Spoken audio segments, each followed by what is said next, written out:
Os deputados das comissões de Transporte, de Assuntos Municipais e Pró-Ferrovias Mineiras receberam o secretário de Estado de Infraestrutura e Mobilidade nos encontros do Assembleia Fiscaliza. Fernando Marcato prestou contas ao parlamento sobre as ações do governo neste ano e os impactos da pandemia nas obras estaduais. Ao apresentar os investimentos e cronogramas, ele reforçou a necessidade do modelo de parcerias público-privadas para executar os projetos. A obra, que pretende retirar caminhões de carga do Rodoanel Metropolitano, que passa no entorno da capital, já foi apresentada a 17 empresas interessadas. O investimento é de 6 bilhões de reais. Também estão sendo negociadas as concessões de 7 lotes rodoviários, num total de 3 mil quilômetros. A gente sabe, por vezes as concessões geram alguma restrição, mas hoje a política nacional, federal, a política da maior parte dos estados da federação passa por concessões. Eu costumo dizer que a gente tem que parar de ter rodovias que ceifam vidas, que amputam pessoas e almas e que passem a ser rodovias que cuidam. Eu acho que essa é a nossa principal missão. Além de, obviamente, garantir uma boa logística para o escoamento da nossa safra e da nossa produção. Parte do plano de concessão das rodovias mineiras depende de uma proposta em tramitação na Assembleia que autoriza o Estado a solicitar à União a gestão de trechos federais. Sobre o assunto, o secretário foi questionado pelo deputado Raul Belém, líder do governo na casa, que quis saber como essa estratégia poderá garantir receita e não mais despesas aos cofres públicos. O que a gente faz? A gente obtém a autorização da Assembleia para estadualizar. Significa que elas serão estadualizadas? Não necessariamente. Com esta autorização, eu posso incluí-las na minha estruturação da concessão e aí farei ali uma avaliação. E chego à conclusão que, vamos imaginar, um trecho da BR-365 deve ser incluída no projeto. Feito isso, nós, então, informamos o DENIT e assinamos um contrato em que o DENIT passa essa rodovia, mas quando que a gente assume? No momento em que assinamos o contrato de concessão. Então, em nenhum momento, essa rodovia fica no Estado. É quase que um procedimento automático. A gente vem, pede autorização, se essa Assembleia julgar conveniente, ela nos dá autorização, mas nós só assumimos no momento em que eu assino o contrato de concessão. Então, é quase que um ato automático, né? O DR, o Estado, não assumiria. Caso contrário, nosso secretário Gustavo, que já veio aqui, ele provavelmente não permitiria que eu entrasse na cidade administrativa, né? Nós não temos objetivo nenhuma intenção de assumir mais rodovias, né? Então, respondendo à sua pergunta, deputado, não há risco de aumento de ônus para o Estado. O andamento das obras já planejadas foi a questão mais cobrada na reunião. Segundo o deputado Celinho do Sintrocel, o aeroporto de Ipatinga, que atende toda a região do Vale do Aço, aguarda obras de reforma da pista. É sabido que os recursos do governo federal já foram liberados, o edital já também rodou e a licitação também já foi concluída. Eu gostaria de saber, secretário, o porquê que a ordem de serviço ainda não foi assinada e se as obras ainda não começaram, por que não começaram? E quando elas vão iniciar e qual o seu planejamento e qual o cronograma dessas obras? O que houve, nós assinamos o contrato com a empreiteira, garantimos os recursos federais, foi uma gestão feita junto à SAC, da ordem de 13 milhões, a SAC é a Secretaria de Aviação Civil do Governo Federal, do Ministério da Infraestrutura. Então, foram garantidos 13 milhões de reais para a reforma da pista do aeroporto.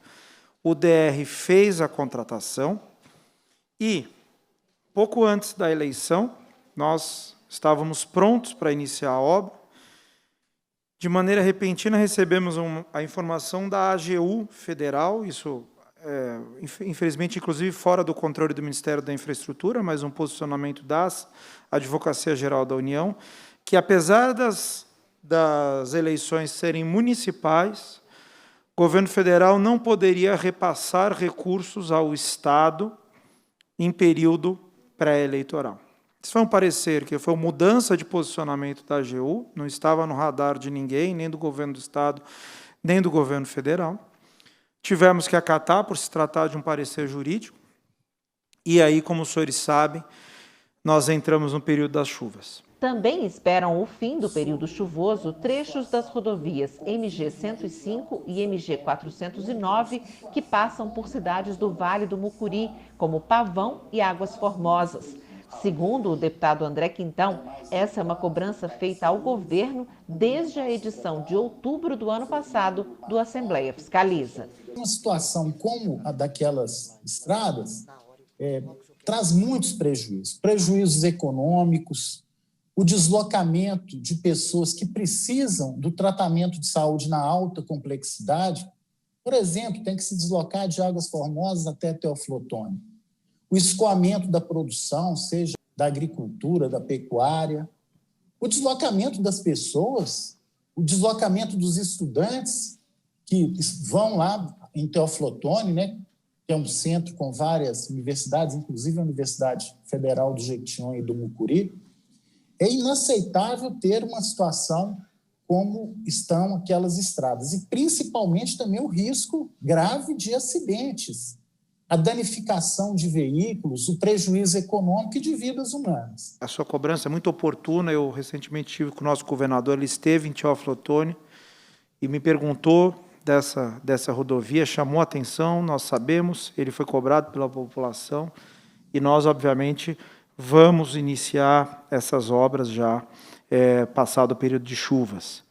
Então, deputado, com relação a isso, pelo menos um trecho expressivo da 105, ele vai ser recuperado, e a gente vem fazendo interlocuções tanto com deputados estaduais como federais da região para tentar complementar os investimentos na região, em especial na 409, que é a continuação aí da 105, né?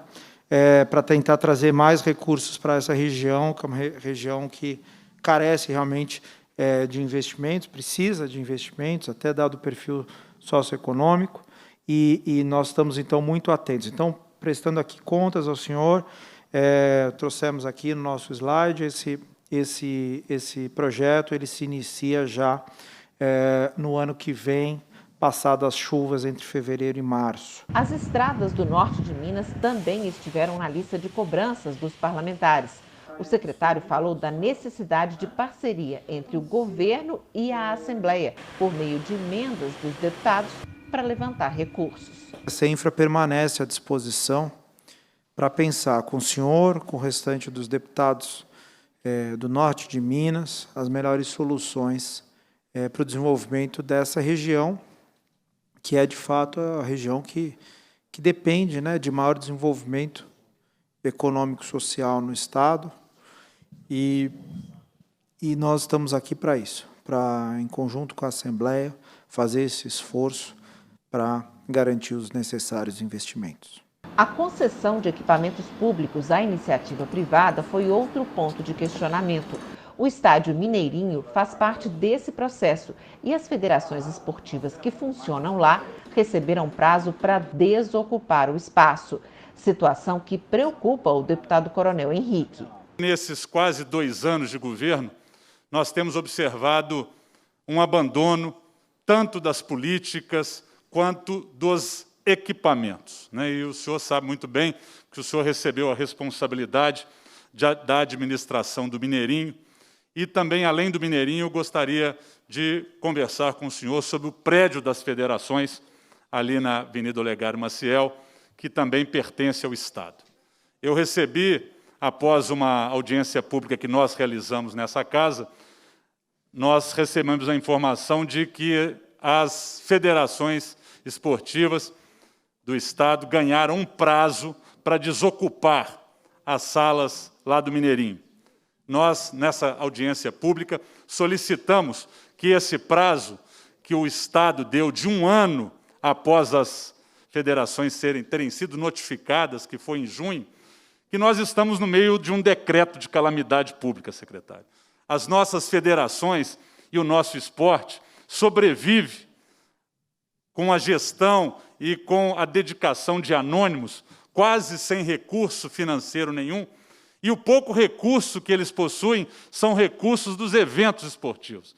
Então, a calamidade pública ela é muito maior no nosso esporte amador. Não há intenção de desalojamento, mas sim de viabilizar um local, juntamente com a Secretaria de Educação, que vai disponibilizar uma área tão boa ou melhor. E eu pedi eu já sabia dessa demanda, eu já pedi à nossa unidade PPP, que está modelando a concessão do Mineirinho, que leve em consideração esse prazo que o senhor está nos pedindo. Eu posso lhe confirmar oportunamente, porque eu pedi a revisão dos marcos desse processo de concessão, para que a gente possa cravar uma data adequada para uma desmobilização tranquila e uma realocação nos melhores locais mais adequados para a continuidade dessa prática esportiva. Por fim, os deputados aprovaram requerimentos das comissões com pedidos de providências ao governo do Estado tratadas na reunião e de retomada do desenvolvimento na crise provocada pela pandemia.